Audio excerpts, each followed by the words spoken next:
Hello, everyone.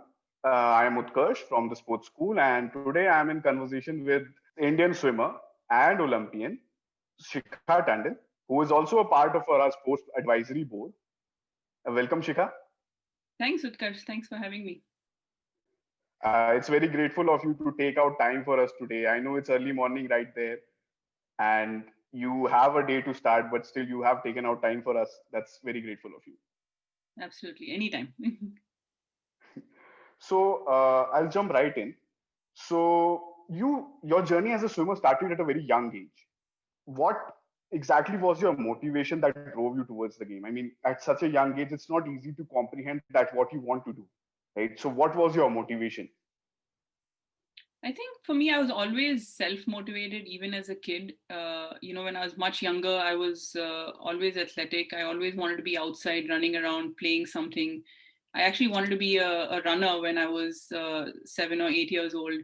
But unfortunately, the club that I went to enroll in, they didn't take kids till they were 9. So at the age of 8, my brother had severe asthma, so the doctor recommended that he start swimming, and so that's how I went along to the pool as well. And then one thing led to the other, and I really started enjoying it, and I won my first national medal at the age of 9. So I really never went back to sport or running, and so it's almost like swimming found me, and I started enjoying it a lot, day by day. And I really just took it day by day, enjoyed the journey, and I'd set goals for myself throughout my career, and I was just focused on those goals, and it didn't really matter, what somebody else was doing. So I think that drive and that motivation was really internal, and just having the support that I had, just allowed me to continue with pursuing my own goals as my own goals, and not necessarily trying to fulfill someone else's goals. And so that really helped keep me motivated and on track. So, following up to that, so you were often the youngest contender in the competitions you probably participated in. So, what are the difficulties that are associated with participating at such a young age? I think one of them is definitely, you don't have as much experience as everyone else on the team. But the nice part about that is also that now you get to learn from the seniors on the team. You get to learn from their experiences, and so I was fortunate to have seniors on the team who were really really good and who were doing exceptionally well at the time. And so I got to learn and just imbibe a lot of knowledge from them. And with the sport of swimming, you at least at the younger ages, you're in age groups, right? So even though you might be the youngest person on, say, the Indian team, you're competing still with people who are the same age as you in the junior levels. So on that level, it wasn't much different. But then, like you mentioned, I was the youngest participant on the Indian team for like the Asian Games or the Commonwealth Games. So that those moments, sometimes I felt like, okay, the lack of experience showed.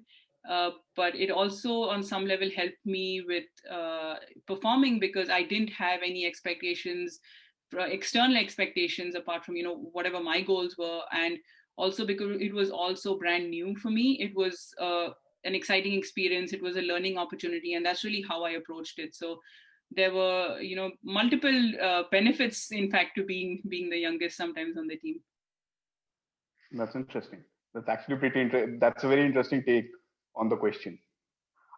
So you have set up an example for young athletes who often struggle with balancing their academic studies and their sporting careers.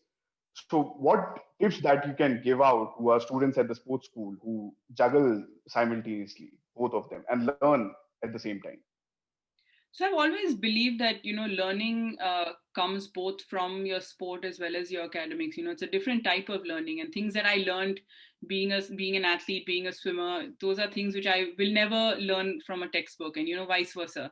So I definitely feel there is benefit to doing both, and especially at a time where when you're ready to stop your competitive sporting career, whenever that might be, whatever that might be, and you're ready to transition to a career outside of sports, or competitive sport. You might stay in the sports industry like I did, but you won't be competing. But I think having that academic background almost helps you almost helps you leverage that to make that transition as smooth as possible. And I've seen a lot of athletes struggle in that transition phase because they haven't necessarily set up that base, off of which they can, kind of leap forward into their professional career. So my advice would really just be, pursue both, because for one, there's learning in both avenues.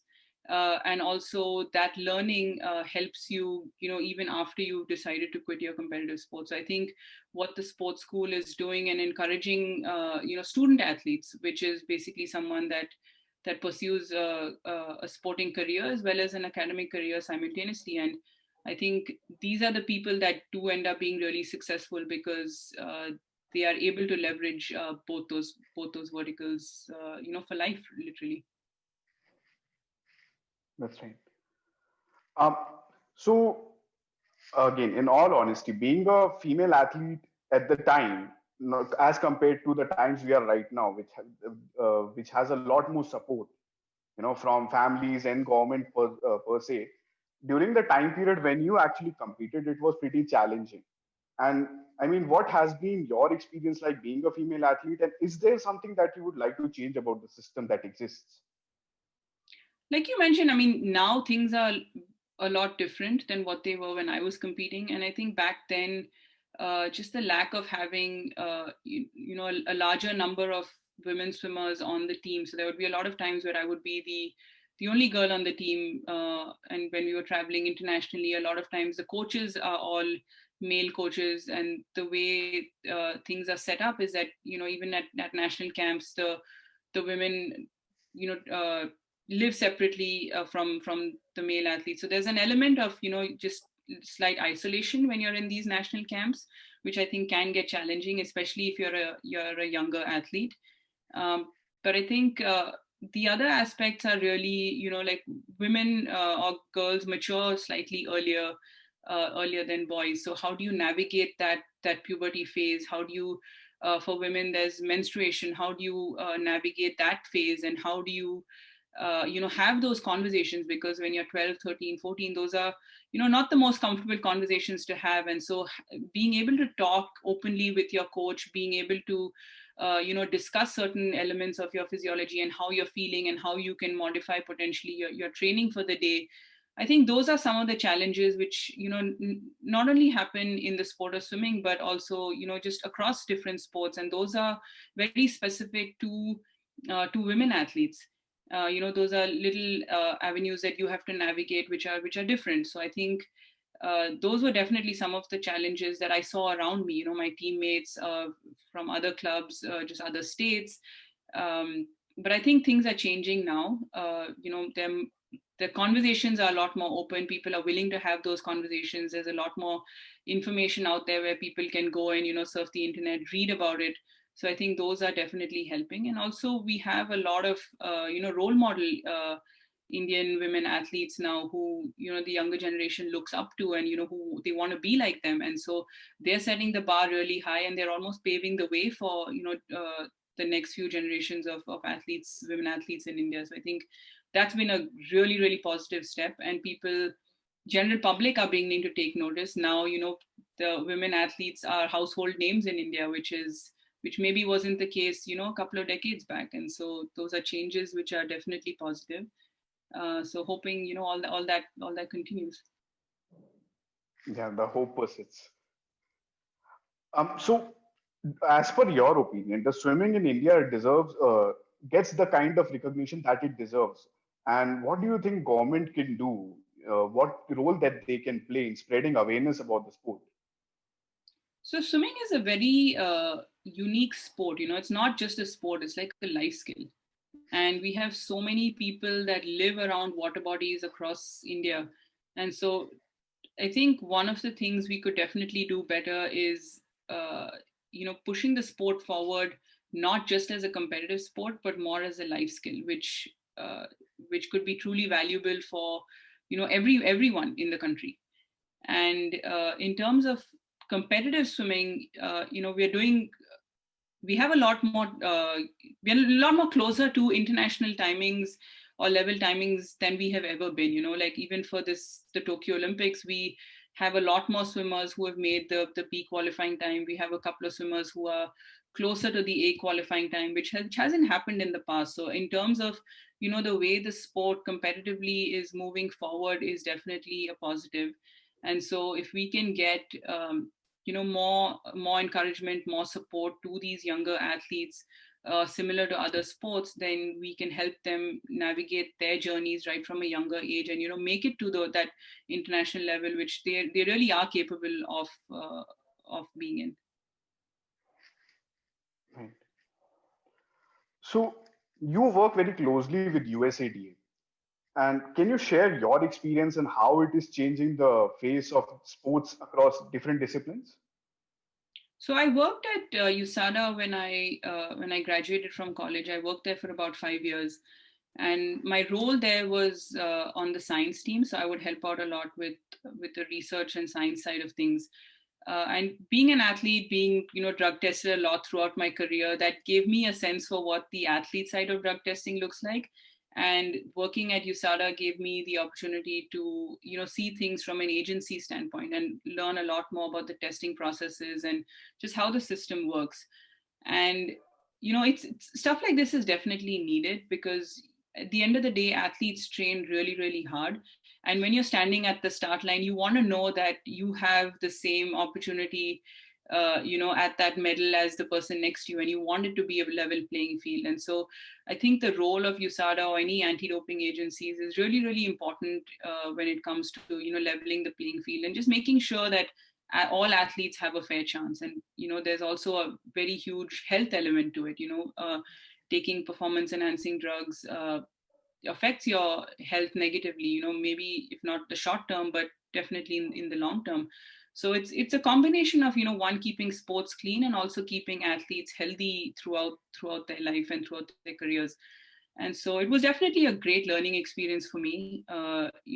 Having that athlete background allowed me a certain perspective when I came into this role. And I'm hoping that someday, even in India, we can have the system set up, the anti-doping system set up in a way that is in line with countries across the world. Right. What was your transition phase like from being a world class athlete, sports person to a working professional? And I have one question that I often see people asking: how did you figure out what to do next? So like I mentioned earlier, like I was able to leverage, and a lot of this, credit of this goes to JGI, because I was part of the JGI system for many, many years.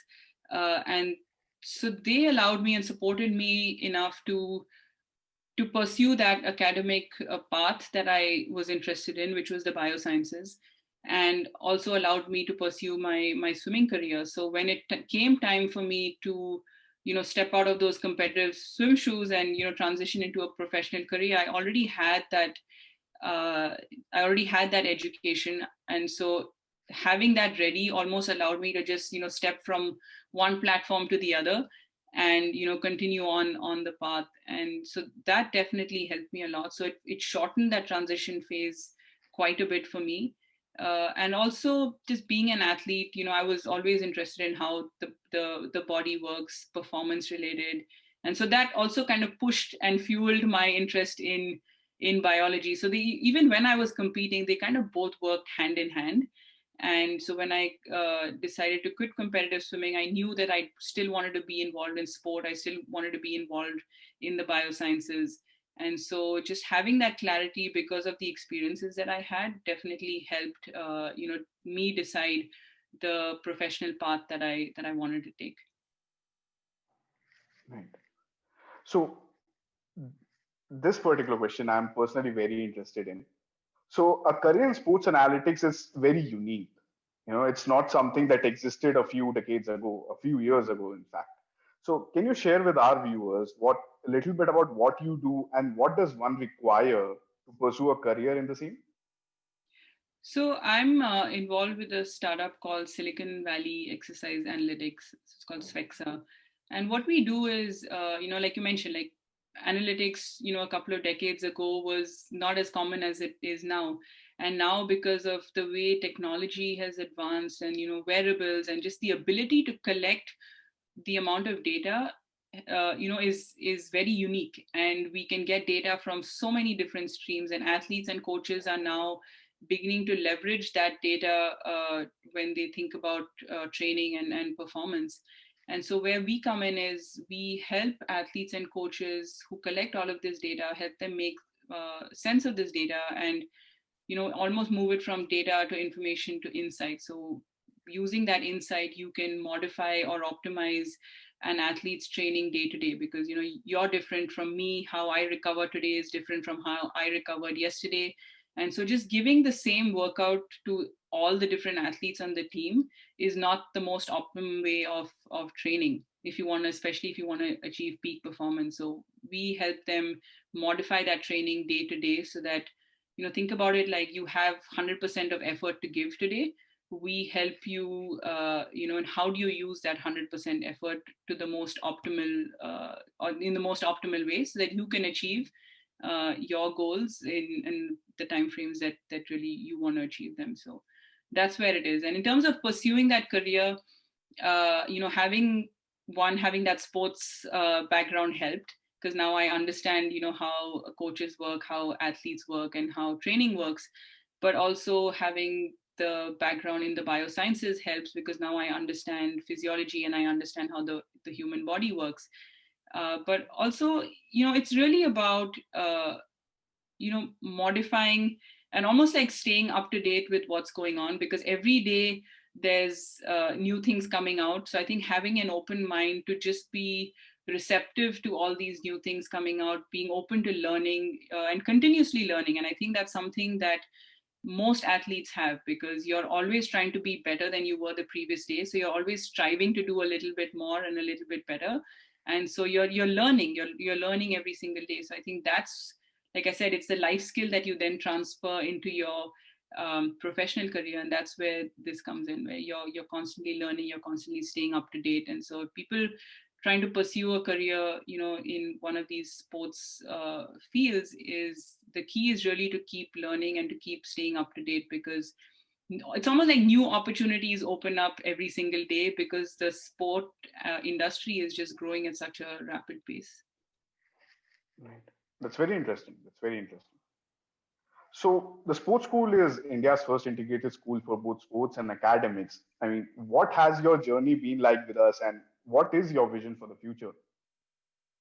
So I've been involved with JGI for many years. I did my pre-university there. My one of my undergrad degree, BSc, was there, and one of my master's degree was there as well before I moved to the US. So just that association with JGI for multiple years, I think, is what led to me wanting to help out at the sports school. And when the vision came about, it was almost it was a no-brainer to be involved in it, because I had seen the benefits of being able to do both school and sport.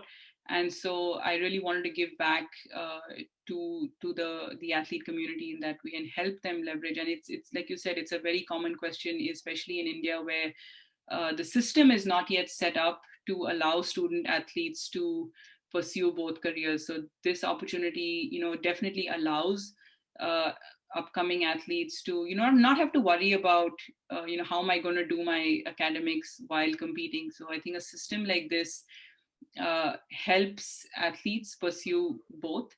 And my role here is really to help out navigate that system, and how do you set it up, just based on my experiences, and also based on what I see living in the US, because the NCAA system here is pretty well established, and the whole goal of that is to help student athletes navigate their college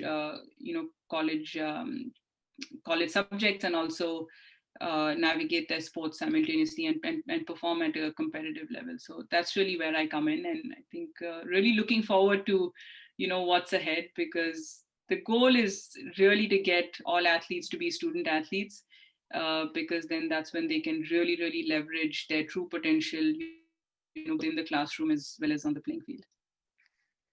And your contribution has been, it's incredible, and we genuinely appreciate you being a part of our system. Thank you. So, do you think Indian sports currently at present are on the right track, and what do you think can be improved to Indian sports in general? I think we're definitely on the right track. I mean, even if you think at the highest level, which is the Olympics, the past few Olympics, our medal tally has been improving. And it's not just now in, a few sports, we've got potential in so many different sports. So overall, I think we're heading in the right direction. The key to, keeping up this momentum is really to encourage athletes and support athletes across different sports, not only at the elite level, but also at the grassroots level, and help them navigate through their careers, not when they're just learning off, but through school, through college, and potentially even after school and college years, because that's when you elongate a person's career. And when you are able to compete for that many years, you are in a position to really achieve everything that you set out to be, because a lot of times kids drop off at 16, 18, and that's really not an entire career. So you're losing out on a lot of talent, on a lot of potential. So I think what we can do is help and encourage and have the system set up where across different sports we encourage athletes through that 15, 20 years of playing a competitive sport. And then also as they improve, and get to the more elite level, where we encourage them and support them with not just coaching, but different areas of sports science which are on par with the rest of the world. Because a lot of times at the Olympics level, it's just fractions which make a difference. It's a very, very small percentage points which separate the gold medalist from the person who doesn't get that gold medal. So, and that's where sports science plays a huge role, technology plays a huge role, support systems play a huge role. So I think that's what we could leverage, and those are the things that will end up making a difference in the long term. Right. And lastly, do you have any message for our viewers? Majority of them are actually young sports people who are aspiring to, reach where you have reached.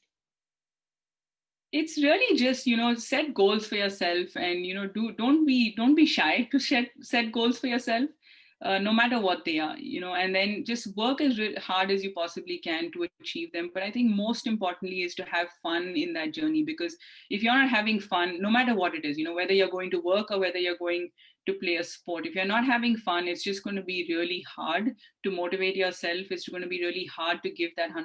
And if you're not giving that 100%, then you're wasting a bit of time, bit of effort. And so to truly get better, truly feel happy, I think as long as you give your 100%, no matter what that is, that will definitely go a long way. And I say this a lot, like learning never goes to waste, effort never goes to waste. Even if you don't see results today, have patience, persevere, because the effort that you put in today will show benefits, in the future. And that's what I've seen, where even if not during my competitive career, I can see some of those benefits playing out even now when I'm just going to work. Right. So, Ray, I genuinely appreciate you taking out time for us, Shikha. I know you have a busy day ahead, so I won't take much time of yours now. Thank you very much for talking to me and sharing your insights. And I hope this eventually helps out a lot of young sports people to understand where they want to go. Thanks, Utkarsh. Hopefully this was helpful to anyone watching. Yeah, I hope so too.